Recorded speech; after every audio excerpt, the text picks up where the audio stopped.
Ayan, may napisa ng sisiw. Dapat pala ito malagyan ng harang. Baka makalabas yung sisiw niya. Walang kaimik-imik, may sisiw na pala. Sisiw. Isa pa lang yata itong pisa.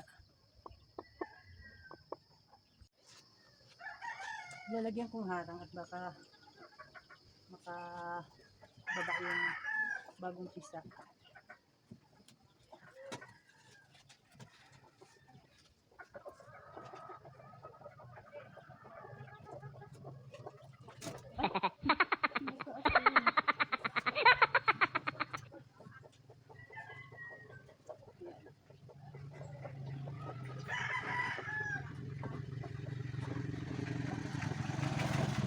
Yan, nilagyan kong harang para hindi magkababa yung sisiw.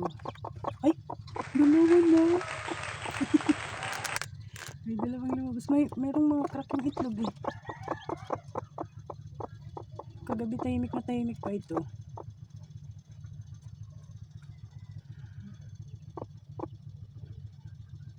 Ipisaan na agad. Ilang kayang itlog nito. Salbahin naman itong inay na ito. Tinuka ako. Ayun. Mukhang malalakas na yung kanyang sisiw. Oh. Mabutsyog. At sira na yung karton. Para hindi makawala ang sisiw.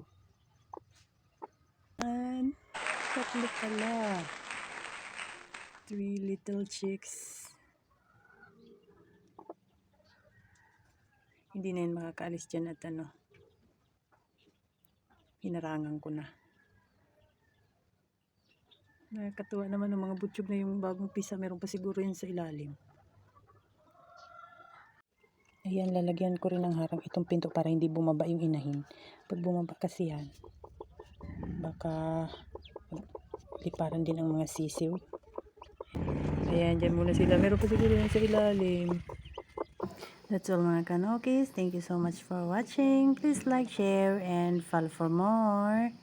Bye!